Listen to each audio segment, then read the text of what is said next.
Welcome back to Muscle in the Morning. I'm Dave Palumbo, and today is Thursday, September 19th, 2019. And let's find out what's going on in the world of bodybuilding and fitness. Last weekend's battle in the 212 division lived up to the billing as far as the excitement and drama were concerned. And that was without potential top 10 threat Adolphus Quodia in the mix. This week, on Instagram, Adolphus put out a lengthy explanation to his fans about why he wasn't on stage for last weekend's events, which apparently had something to do with some sort of holdup at the airport that prevented him from entering the country. That being said, at the moment, Adolphus and his team are in the process of working out which of the fourth quarter shows they're planning to compete in, and I think the Romania Pro is on the list from what I understand.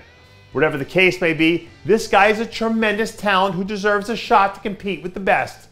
So hopefully he can figure this thing out so we don't have a Hottie Chupin 2.0 situation on our hands next year.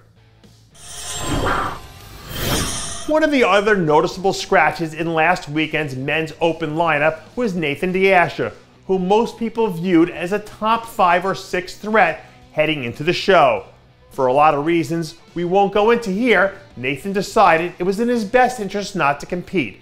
But lately I've been hearing some rumblings about him possibly making his presence felt somewhere along the European tour. Obviously, Nathan is one of the best in the business when he's at his best, so hopefully he can find a way to make that happen, because it would be a shame for him to see an entire season wasted while he's still in the early stages of his prime. Bodybuilding is one of those, well, things that tend to work better with a holistic approach. When your mind, body, and spirit are all aligned in one direction, usually you see good things happen to good people. And I hope the update I've been seeing from Chris Tuttle lately means that he's finally got all 3 things back up and running again.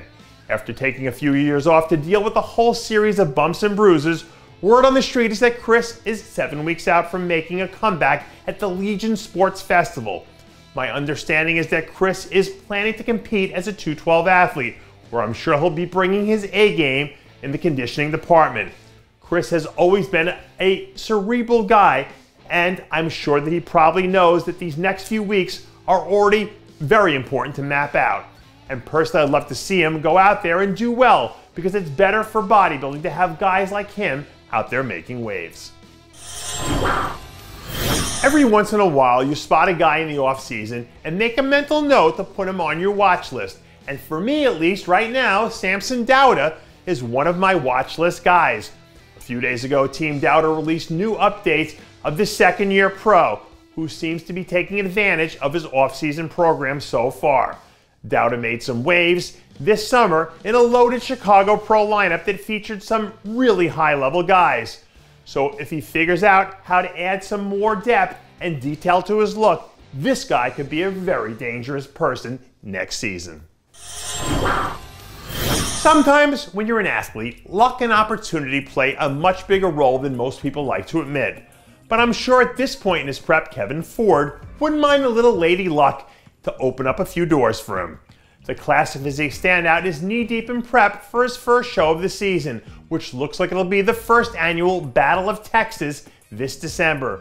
In the past, we've seen Ford put together a handful of really strong performances, so if he brings the goods here, it could end up setting the stage for him to make a strong run at the Arnold Classic next March.